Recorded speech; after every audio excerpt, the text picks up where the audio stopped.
guys, assalamu alaikum, welcome back to my channel. This is Ikra Ansari and in today's video I'm going to share how I am preparing for Ramadan and you can too by taking some example and help from it. I know I'm very late and I'm uploading this video very late, but trust me, I was so busy and so caught up in other things कि मुझे बिल्कुल भी time नहीं मिला video shoot करने का। जो भी इस वीडियो में कंटेंट है वो आज इनफैक्ट कल रात से लेकिन आज तक में शूट हुआ है। कुछ भी मैंने पहले शूट नहीं किया और एडिटिंग भी मैं साथ साथ करी हूँ। It was very tough for me, but मैं अपलोड करना चाहती थी इस टॉपिक पे, इसलिए मैंने सोचा जल्दी से बना लूँ। तो पहली चीज़ जो हम स्टार्ट करेंगे रमज़ान की preparation is by setting our intention और आर नियत। हमें नियत सेट करना इसलिए ज़रूरी होता है क्योंकि हम जो भी कर रहे हैं अल्लाह सुब्हानहू व तआला के लिए कर रहे हैं, अल्लाह सुब्हानहू व तआला की राह में कर रहे हैं और अल्लाह सुब्हानहू व तआला के करीब जाने के लिए कर रहे हैं। रमज़ान आता किस लिए कि हम अल्लाह की इबादत करें, हम अल्लाह के करीब होने की कोशिश करें, हम ज़्यादा से ज़्यादा अल्लाह को याद करें, ज़्यादा से ज़्यादा अल्लाह का जिक्र करें, हम गलत काम करने से बचें, हम अपने आप को गुनाहों से बचाएं, अपने आप को उन चीज़ों से बचाएं जो अल्लाह ने मना की है। और इस चीज़ को प्रैक्टिस में रखते हुए अपनी पूरी साल जो होती है, जो पूरा अपकमिंग ईयर होता है, उसको उसी तरह से गुजारें। ये नहीं कि एक महीना आपने अच्छी ज़िंदगी गुजारी, आपने अल्लाह की राह में गुजारी और उसके बाद आप फिर गलत राह पे आ गए। अस्तगफिरुल्लाह, आपको इस तरह की ज़िंदगी नहीं गुजारनी और इस ज़िंदगी से बचना है। नियत करना इसलिए ज़रूरी है क्योंकि अगर हम नियत करते भी और वो काम नहीं कर पाते ड्यू टू सम और दी अदर रीज़न, तो अल्लाह हमें उसके रिवॉर्ड दे देता है क्योंकि हमने उसकी नियत करी होती है। तो कितना बड़ा रिवॉर्ड है, कितना बड़ा बेनिफिट है, हम शायद इसको रियलाइज़ भी नहीं करते। लेकिन अगर हमने किसी चीज़ का सोच लिया, ठान लिया है कि मैं ये काम करूँगा, करूँगी, और किसी रीज़न से हम नहीं कर पाते, तो अल्लाह उस काम का रिवॉर्ड हमें दे देता है। आपने सोची मैं फजर की नमाज़ पढ़ूंगी, आप सोती रह गई हैं, लेकिन आपने नियत करी थी तो आपको फजर की नमाज़ का रिवॉर्ड मिलेगा। आपने सदका करने की नियत करी थी, आप नहीं कर पाए सदका, तो आपको उस चीज़ का रिवॉर्ड मिलेगा। तो आप कोई भी काम करें तो बस ये सोच के करें कि मैं अल्लाह सुब्हानहू व तआला के लिए कर रहा हूँ, मैं अल्लाह सुब्हानहू व तआला की राह में ये काम कर रही हूँ, मैं अल्लाह सुब्हानहू व तआला के करीब होने के लिए काम कर रही हूँ। ये नहीं सोचे कि मेरा ये फ़ायदा हो जाएगा, मैं इसको ये दिखा दूंगी, उसको वो दिखा दूंगी, इसको खुश कर दूंगी, इसको इम्प्रेस कर दूंगी। ये सब सोच के कभी भी कोई काम ना करें। सिर्फ अल्लाह को इम्प्रेस करने के लिए, अल्लाह के करीब जाने के लिए कोई भी काम करें आप लोग। अच्छी नीयत रखने से सिर्फ आखिरत में नहीं बल्कि दुनिया में भी हमारा बहुत फ़ायदा होता है। अच्छी नीयत रखकर हम अपनी ज़िंदगी में बहुत सुकून से रह सकते हैं। हम लोगों का भला चाहेंगे, लोग हमारा भला चाहेंगे, हम अच्छा सोचेंगे, अल्लाह से अच्छे की उम्मीद रखेंगे, अल्लाह हमारे लिए अच्छा करेगा। हमें कोई गलत काम करने की ज़रूरत नहीं है, लाइफ को कॉम्प्लिकेट बनाने की ज़रूरत नहीं है और नीयत अपनी हमेशा अच्छी रखनी है। The intention should always be clear and positive. किसी के लिए कोई नेगेटिविटी, किसी के लिए कोई हेट्रेट या किसी के लिए कोई गलत नीयत हमारे दिमाग में, दिल में नहीं होनी चाहिए क्योंकि हमारे एक्शंस नहीं बल्कि अल्लाह हमारी नीयत जान रहा है। और सबसे बड़ी चीज़ यह है कि दुनिया में कोई हमारी नीयत जाने ना जाने, अल्लाह हमारी नीयत जान रहा है कि हाँ ये चीज़ मैं किस चीज़ के लिए कर रही हूँ, मैं ये वीडियो बना रही हूँ तो मेरा क्या पर्पस है, मैं फ़लाना काम कर रही हूँ तो मेरा क्या पर्पस है, मेरी नीयत क्या है, सब अल्लाह जान रहा है। भले से मैं एक बार को दुनिया वालों से झूठ बोल सकती हूँ, मैं बोल सकती हूँ कि नहीं ऐसा नहीं, ऐसा सोच रही थी, लेकिन अल्लाह तो सब जानता है ना। तो अल्लाह और हमारे बीच कोई पर्दा नहीं है। अल्लाह और हम इतने ज़्यादा एक दूसरे से आमने सामने हैं और अल्लाह हर इंसान की नीयत जानता है। दुनिया में जितने लोग हैं, जितने भी मुकम्मल तौर पे लोग हैं, क्योंकि मुकम्मल इख्तियार अल्लाह के हाथ में है, तो अपनी नीयत अच्छी रखें और अल्लाह से अच्छी की उम्मीद रखें और सब बेहतर होगा इंशाल्लाह। The next thing that I would like to mention is that increase your इबादत। अपनी इबादत को बढ़ाएं, अपनी नमाज पे तवज्जो दें, अपना कुरान शरीफ पढ़ने पे तवज्जो दें, अल्लाह का जिक्र करने पे तवज्जो दें। आपको नमाज इस तरह पढ़नी है कि ज़ान is called out and you are making the वुदू, कि हाँ मैं वुज़ू बनाकर बिल्कुल तैयार हो जाऊँ और मैं नमाज़ पढ़ूँ। आपको नमाज में बिल्कुल भी डिले नहीं करना है और सिर्फ रमज़ान के महीने में नहीं, आपको बाकी टाइम भी, क्योंकि रमज़ानों में तो चलो एक वो हो जाता है कि रमज़ान है तो पढ़ना है, लेकिन बाकी टाइम क्यों पढ़ना है? क्योंकि नमाज जो है वो फ़र्ज़ है और हर हाल में आपको वो पढ़नी है, किसी हाल में नमाज माफ़ नहीं है। और जिन कंडीशंस में माफ़ है वो भी लिखी हुई है कुरान में बहुत उससे, तो आप उसको पढ़ें, समझें।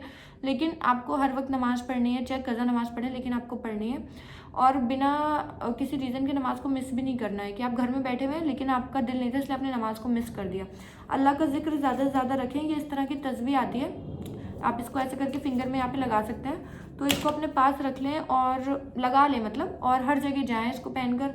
आप ऑफिस, कॉलेज, ट्यूशन पढ़ने, लिखने, किचन में काम करने, जो भी काम करें इसको साथ साथ लगा लें और इस तस्बीह का इस्तेमाल करें हर वक्त। अल्लाहु अकबर, अस्तगफिरुल्लाह अस्तगफिरुल्लाह, सुभान अल्लाह व बिहम्दिही, अल्हम्दुलिल्लाह, अल्लाह के बाकी नाम, अर्रहमान, जो भी आपको याद रहे, जो भी जिक्र आपको याद रहे, दुआ पढ़ लें।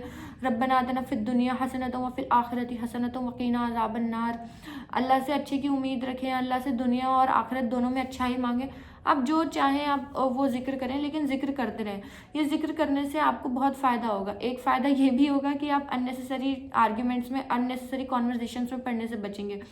अल्लाह ने जिन कामों के लिए, गीबत के लिए और बैक बाइटिंग के लिए, इधर उधर चुगली करने के लिए, इधर उधर गुस्सा गुस्सी करने के लिए, आर्ग्यूमेंट्स करने के लिए जो भी मना किया हुआ ना, आप उन सब चीज़ों से बचेंगे। क्यों? क्योंकि ज़ुबान ही कारण होती है किसी भी बात का।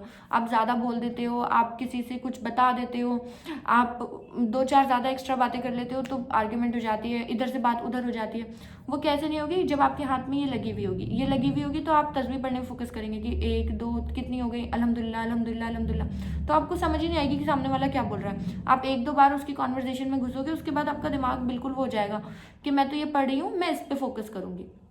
फॉर एग्जाम्पल आपने 1 1.5 हफ्ते तक इसको पहन लिया, फिर आपको ना आदत पड़ जाएगी कि मेरा वो कहाँ गया, मेरी तस्बीह कहाँ गई, मुझे पहनना है उसको, मैं इसको लेके जाऊँगी। आज मैंने सोचा कि मैं इतने पढ़ूंगी, मुझे 2000 अस्तगफिरुल्लाह पढ़ना है, मुझे 2000 सुबहान अल्लाह पढ़ना है, 4000 मुझे ये पढ़ना है, 5000 वो पढ़ना है। दिन भर में 5 6 हज़ार जिक्र करना कोई बहुत बड़ी बात नहीं है। आप सारा दिन पढ़ोगे तो आप 10,000 भी आराम से कर लोगे। ऐसे नहीं कि वो सुभान अल्लाह सुभान अल्लाह सुभान अल्लाह सुभान अल्लाह, ऐसे नहीं, सुभान अल्लाह ऐसे भी पढ़ोगे तब भी आपके 10,000 हो जाएंगे।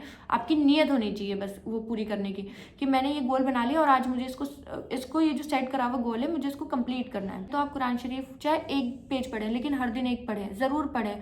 ऐसे नहीं कि आपने रमज़ानों में कुरान शरीफ खोली और फिर वो कहीं पड़ी हुई, उस पर धूल मिट्टी आ गई और फिर आप अगले रमज़ान उसको पढ़े। ऐसा नहीं करें, हर दिन पढ़ें, चाहे 1 पेज पढ़ें, 1 रुकू पढ़े मैं कहती हूँ, लेकिन पढ़ें ज़रूर, क्योंकि कुरान शरीफ पढ़ना बहुत ज़रूरी है। कुरान शरीफ में लिखा हुआ है कि अल्लाह हमसे क्या कह रहा है। वो हमारे पास एक गाइड है, लेकिन हम तब भी उसका इस्तेमाल नहीं कर रहे हैं। सोचें उस दिन से डरें जिस दिन कुरान शरीफ के सारे पन्ने खाली हो जाएंगे।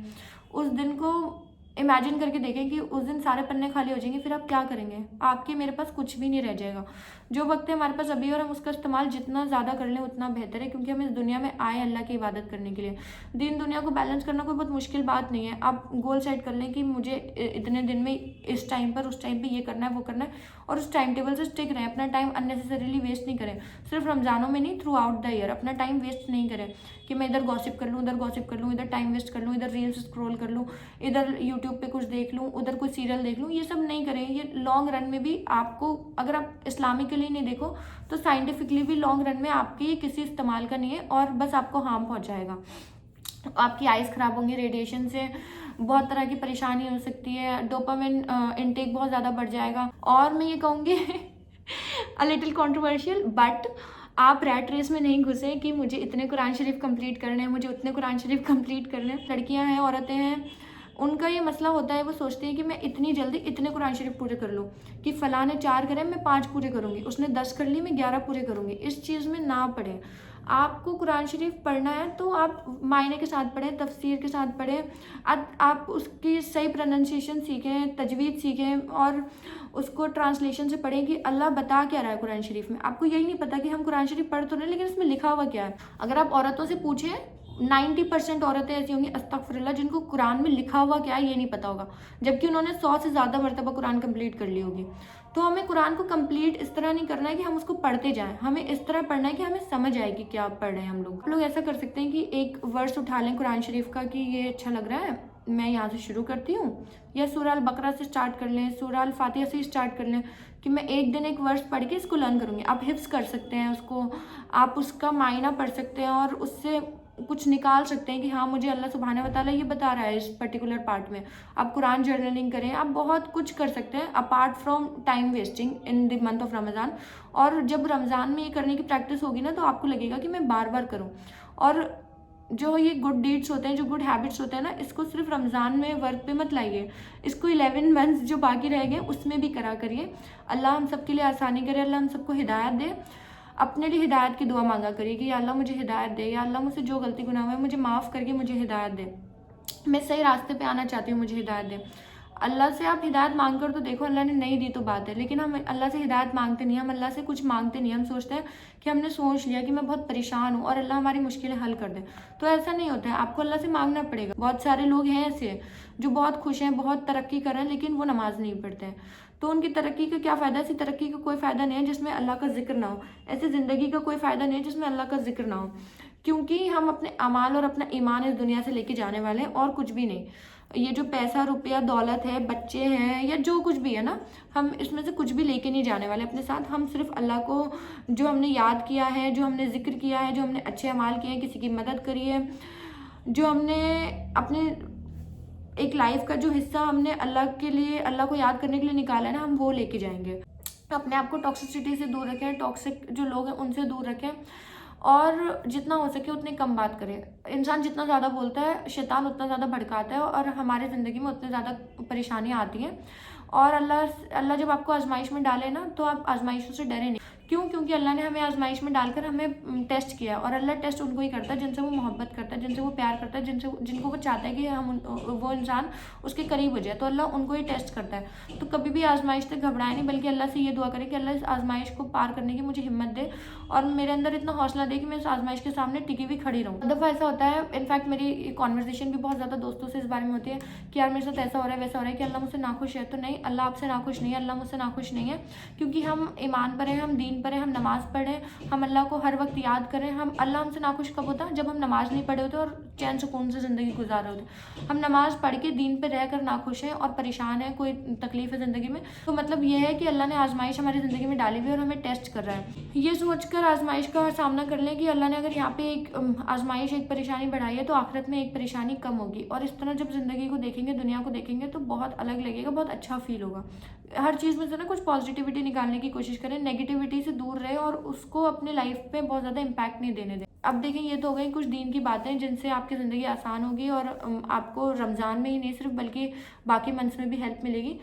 अब दुनियावी मसलों की बात कर लेते हैं। तो सबसे पहले मैं ये कहूँगी कि आप डीप क्लीन कर लें अपना घर रमज़ानों से पहले। ईद पर तो हम करते हैं, रमज़ानों से पहले कर लें, जिससे कि ईद पे आपका काम कम हो, वर्कलोड कम हो, क्योंकि ईद की तैयारी, ईद की सफाई भी आपको रमज़ानों में करनी होती है, और रमज़ानों में हम इतना ज़्यादा थके हुए होते हैं कि हमसे कोई काम नहीं हो पाता है। ऑब्वियसली बात है, आप पूरा घर तो क्लीन नहीं कर सकते हैं, तो कुछ काम डिवाइड कर ले कि फ़लाँ ये कर लेगा, फ़लाँ वो कर लेगा। आप अकेले रहते हो तो बात अलग है, आप फैमिली के साथ रहते हो तो फैमिली के हर मेंबर को काम करना चाहिए, इर्रिस्पेक्टिव ऑफ द जेंडर, हमें हर किसी को काम करना चाहिए।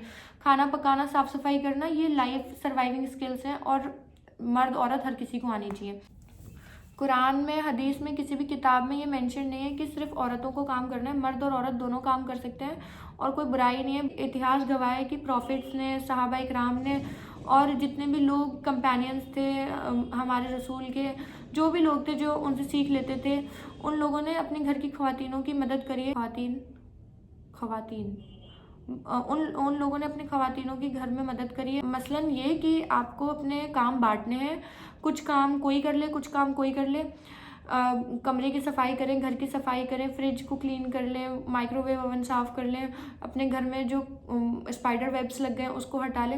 ये सब चीज़ें बहुत बेसिक होती हैं, और ये सब हमें करते रहना चाहिए जनरली भी, लेकिन हाँ, ईद से पहले, रमज़ान से पहले डीप क्लीनिंग कर लेनी चाहिए। One of the tips that I would give you is that stock up your groceries, stock up your snacks, your bakery items, whatsoever. क्योंकि जनरली तो ऐसा होता है कि हम हर दिन बाहर घूमने फिरने चले जाते हैं, लेकिन जब रमज़ान चल रहे होते हैं तो हम लोग बाहर नहीं जा पाते हैं, हम लोग बहुत थका थका फील करते हैं, और इतने काम होते हैं, इबादत करनी होती है, घर के इतने काम होते हैं, रिस्पॉन्सिबिलिटी डबल हो जाती है इन दिस मंथ। तो हम लोग को क्या करना है कि बहुत सारा सामान लेके रख लेना। अब ऐसा सामान मत लेके रखिए जो जल्दी ख़राब हो जाए कि हाँ इसने बताया था तो मैं लेके रख लेता हूँ, नहीं। आप ऐसी चीज़ें लीजिए जो जल्दी ख़राब नहीं होती हैं, एंड आप कम से कम 1-1.5 हफ्ता उसको अपने फ्रिज में या अपने अलमीरा में या ड्रॉर में, जहाँ पर भी आप स्टोर कर सकें। अब जो स्नैक्स वगैरह आप लेंगे, ऑब्वियसली दिन भर तो खाएंगे नहीं, रोज़ा रखेंगे तो, but you can have it between the time period of इफ्तार एंड सहरी। बहुत टाइम मिलता है हमें, कई बार खाना खाने का मन नहीं करता, कुछ हैवी खाने का दिल नहीं करता, तब हम उसको खा सकते हैं। और कब आप इसको खा सकते हैं? व्हेन यू आर मेंस्ट्रुएटिंग, जब बहुत ज़्यादा फूड क्रेविंग्स होती हैं, मूड स्विंग्स होते हैं, समझ नहीं आता क्या खाएं, उस टाइम ऑब्वियसली आप बाहर नहीं जा सकते, कई बार तबीयत ज़्यादा ख़राब होती है, तो उस time these things will come to rescue, कि आप कुछ स्नैक्स में से खा लो, या फिर छुप कर अपने रूम में खा लो, hiding from your family members, क्योंकि किसी के सामने खाने में थोड़ी शर्म आती है, because for obvious reasons they would ask कि तुमने रोज़ा क्यों नहीं रखा। अब आप हर किसी को क्या बता सकते हैं, खैर, तो उस टाइम ये सब चीज़ें आपके रेस्क्यू में आ सकती हैं। और next thing that I would say कि अपने आइस क्यूब्स वगैरह आप फ्रीज़ कर लें, बहुत ज़्यादा आइस क्यूब्स फ्रीज़ कर लें, क्योंकि रमज़ानों में ना कुछ करने का दिल नहीं करता है। और ये छोटी मोटी चीज़ें जो काफ़ी दिन चल जाएंगी, जैसे आइस क्यूब्स काफ़ी दिन चल जाते हैं, और अभी इतनी सर्दी या इतनी गर्मी नहीं है कि like the weather is moderate, तो इस टाइम पे कभी ज़रूरत पड़ भी सकती है, कभी नहीं भी ज़रूरत पड़ सकती है, लेकिन शरबत तो खैर ठंडा ही अच्छा लगता है, सबको ठंडा पीना अच्छा लगता है, और जब दिन भर आप नहीं कुछ खाएंगे पिएंगे तो फिर ठंडे की ही क्रेविंग होगी। इस बार तो खैर थोड़े अच्छे वेदर में है रमज़ान, एंड इंशाल्लाह हर साल अच्छे ही वेदर में आएगा, लेकिन it's better to prepare for everything. ये छोटी मोटी चीज़ें हैं जो हो सकता है हेल्प आउट करें आप लोगों को। एक चीज़ जो रमज़ान प्रेप में नहीं आती है, कोई सुन्नत फ़र्ज नहीं है, कुछ नहीं है, लेकिन मैं करती हूँ, और वो है गिफ्ट्स देना। अब जो मेरे लव्ड वंस हैं या जिनसे मैं क्लोज हूँ या जिनसे मेरा रिलेशन अच्छा है, मैं उन लोगों को गिफ्ट देती हूँ। रमज़ान में देती हूँ, ईद पे देती हूँ। ये गिफ्ट्स मैं तब से दे रही हूँ जब मैं बर्थडे भी सेलिब्रेट किया करती थी, बर्थडे पे भी गिफ्ट दिया करती थी। ये बस मैं आउट ऑफ लव देती थी। बट एक दिन I was pondering on my thoughts, तो मैंने सोचा कि हम बर्थडेज पे तो इतने पैसे खर्च कर देते हैं, लेकिन इन सब चीज़ों के लिए हमें लगता है कि यार इतने पैसे लगा दें, फालतू की चीज़ है, शो ऑफ वाली चीज़ है, दिखावे वाली चीज़ है। नहीं है यार दिखावे वाली। आप बर्थडे पे जो चीज़ें कर रहे हो उसको बंद करो, वो है दिखावे वाली। बहुत ही कॉन्ट्रोवर्शियल बात मैंने कर दी है। मुझे नहीं पता था कुछ टाइम पहले तक कि हमें बर्थडे नहीं मनाना चाहिए। अल्हम्दुलिल्लाह मुझे अल्लाह ने हिदायत दी, मैं सही रास्ते पर आई और मैंने बर्थडे मनाना भी बंद किया। इस दफ़ा भले ही मेरे घर वालों ने केक वगैरह कट कर लिया था, क्योंकि वो लोग थोड़ा मतलब मनाते हैं, अल्लाह उन सबको भी हिदायत दे। मुझे लगता है काफ़ी कॉमन होता है ये देसी फैमिलीज़ में कि अब बस कुछ नहीं कर रहे, बस केक ही तो काट रहे हैं, बस खाना ही तो बनाया है। तो ये वाली चीज़ भी हम लोगों के फैमिली से जल्द चली जाए। अल्लाह हम लोगों को हिदायत दे, सही रास्ते पे जाने की तौफीक अता फरमाए। तो देखिए, जो चीज़ें आप बर्थडे पे कर सकते हैं वो आप रमज़ान और ईद पे क्यों नहीं कर सकते। आप रमज़ानों में अपने बच्चों को गिफ्ट दो, आप ईद पे बकरा ईद पे अपने बच्चों को गिफ्ट दो। उनको बताओ कि इंपॉर्टेंस क्या है इस चीज़ की। उनको समझाओ कि जो बर्थडे पर आप केक कट करें, जो करें, जो ट्रेडिशंस आपने बनाए हुए, they are not from Islam, they are not from the history of Islam, and are prophets and सहाबाज डिडंट डू ऑल दैट जो हम लोग कर रहे हैं आज के टाइम पे। अस्तगफिरुल्लाह, अल्लाह हम लोगों को हिदायत दे। तो अगर हम ईद बकरीद के टाइम पे, रमज़ान के टाइम पे इन सब चीज़ों को इंट्रोड्यूस करेंगे ना, तो बच्चों को लगेगा कि अच्छा शायद दिस इज़ समथिंग न्यू, और वो इस चीज़ पे भी फोकस करने की कोशिश करेगा और इम्पोर्टेंस समझेगा कि हम ये क्यों कर रहे हैं। तो इसलिए मैं गिफ्ट देना प्रेफर करती हूँ। पहले मेरा रीज़न अलग था, अब मेरा रीज़न अलग है, लेकिन गिफ्ट्स मैं देती हूँ। इस दफ़ा मैंने बहुत कंसिडरेट होकर गिफ्ट पैक बनाया था, जो अपने पेज के लिए बनाया था, और अल्हम्दुलिल्लाह वही मैंने अपने फ्रेंड्स को और अपनी फैमिली में, obviously I don't want people to spend money extravagantly, लेकिन एक तस्बीह दे देना किसी को, एक दुआ कार्ड किसी को दे देना, या फिर कोई चीज़ ऐसी जो एक्ट ऑफ वर्शिप में काउंट हो जाए, वो तस्बीह पढ़ेंगे तो आप सदका जारिया बन जाएंगे कि आपके ज़रिए से वो काम कर रहे हैं। ठीक है, मैंने दुआ कार्ड प्रिंट करवाई है, जितने लोग पढ़ेंगे इंशाल्लाह मुझे उसका सवाब मिलेगा। I will get some part of the reward from it, कि अल्लाह ने मुझे इतनी हिदायत दी, मुझे ज़रिया बनाया कि मेरे ज़रिए से वो लोग दुआ पढ़ पा रहे हैं। तो मैंने बहुत सोच समझ के ये पैकेट लॉन्च किया था। इतनी सेल नहीं हुई इस पैकेट की, मैं झूठ क्यों बोलूँ, लेकिन मुझे पर्सनली ये पैकेट बहुत अच्छा लगा। और हो सकता है कि सबकी थिंकिंग अलग हो, और मैं किसी को कन्विंस नहीं करी कि वो मेरी तरह सोचे या जो मैं बोल रही हूँ उस पर ध्यान दे। नहीं, बिल्कुल भी ऐसा नहीं बोल रही हूँ मैं, लेकिन हाँ, जो मैंने बोला उसके बारे में भी आप लोग ज़रूर सोचिएगा। इंशाल्लाह आप लोगों के व्यूज़ चेंज होंगे। बच्चों को ईद बकरीद से ज़्यादा इंपॉर्टेंट अपना बर्थडे लगता है, अस्तगफिरुल्लाह, क्योंकि हमने वो सीख दी हुई है अपने बच्चों को। हमने सिखाया हुआ नहीं है कि माशरे में जो चल रहा है और जो इस्लाम में चल रहा है, दोनों चीज़ें अलग अलग हैं। एक बात और कि हमारे माशरे में चीज़ें इतनी नॉर्मलाइज हो चुकी हैं, हराम चीज़ें, कि हमें लगता है कि ये सब कुछ बहुत नॉर्मल है, और ये जो भी हो रहा है सब कुछ ठीक है, इसमें कुछ गलत नहीं है। हमारे बच्चे भी वही सीख लेके बड़े होते हैं, हमारी सोसाइटी में सब कुछ वैसे ही हो रहा है। अगर 100 लोग भी एक हराम काम कर रहे हैं तो वो नॉर्मल या फिर हलाल कभी नहीं हो पाएगा। ज़्यादा से ज़्यादा लोगों को इस्लाम की नॉलेज हो, उनको सही दीन पहुँचे उन तक कि एक्चुअल में दीन क्या है, और वो कहीं सुनी बातों पर भरोसा ना करके अपने आप से कुरान पढ़ने की हिम्मत रखें कि हाँ हम कुरान पढ़ेंगे। उनके अंदर एक जज्बा जागे कि हाँ हमें कुरान पढ़ना है, इसका मीनिंग समझना है, हमें जानना है कि आखिर इसके अंदर लिखा हुआ क्या है। जो भी मैंने रमज़ान प्रेप किया है वो आपको ऑडियो के through, in fact in the video itself आपको सब कुछ विजिबल होगा इंशाल्लाह। हो सकता है आगे और कुछ हो तो मैं उसके लिए इंशाल्लाह एक और वीडियो बनाऊंगी। अब last but not the least, Ramzan decoration, this is totally very optional. अगर आप करना चाहें तो करें, नहीं करना चाहें तो ना करें। एक्चुअली मुझे तो ये 3rd ईयर है रमज़ान डेकोरेशन करते हुए, तो अगर मैं ना करूँ तो मुझे काफ़ी अजीब सा लगता है, बहुत खाली खाली सा अपना घर लगता है, अपना रूम लगता है, और ना इससे एक अलग तरह की वाइब आती है, लगता है कि हाँ कुछ हो रहा है, मतलब कि हाँ रमज़ान आ गया है। तो आप चाहें तो आप कर लें, नहीं चाहें तो नहीं करें, that's totally up to you. And बाकी मैं अभी जो मुझे गिफ्ट मिला था मैं वो आपको दिखा देती हूँ इंशाल्लाह। Ta-da! So this is the gift that I received from one of my very closest friends, and let's unbox and see what all is there.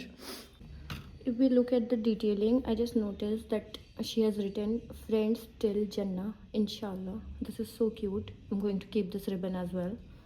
Let's open this and see.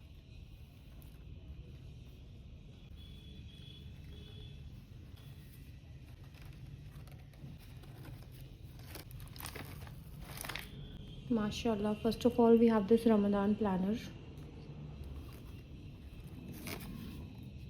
Then we have this bookmark. Have no fear, I am with you, hearing and seeing. Quran 20:46. This is the verse number mentioned with the verse. Each and every verse of Quran tells us that Allah subhanahu wa ta'ala is there for us and we can always run back to him. Alhamdulillah, subhanallah. Next on, we have this Hershey's Kisses. Thank you so much for being so considerate. What is this egg doing in there?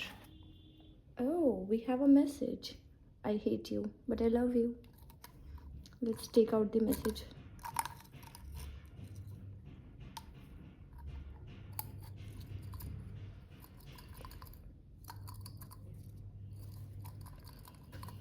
Let's see. दो में क्या message है? Ramadan Mubarak, Ramadan Kareem to you too. Always remember me in your dua. Of course, I do.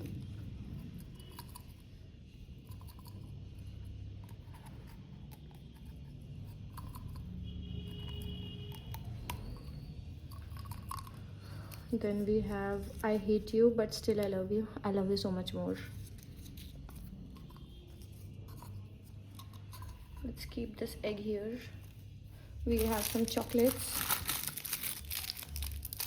These Ferrero Rocher's chocolates and these Bon Crispy Kinder chocolates.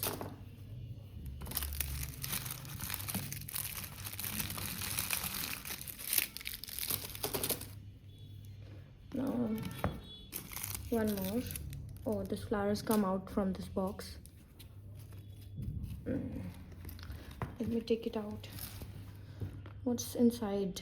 Oh, we need to open it and see.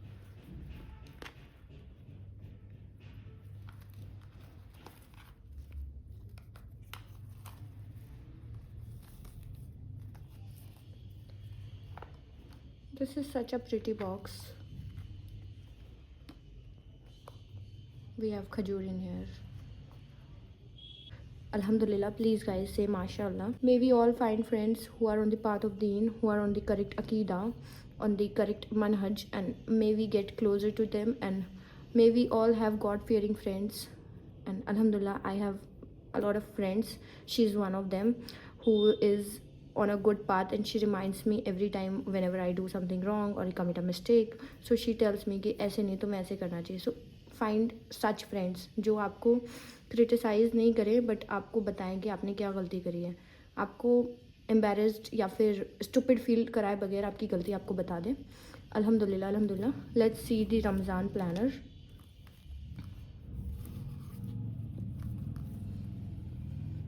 So this time I'm not making my own planner and tracker because she has gifted me this, and this has made my work so much easier, although I'm not in a favor of buying these because they cost ample of amount.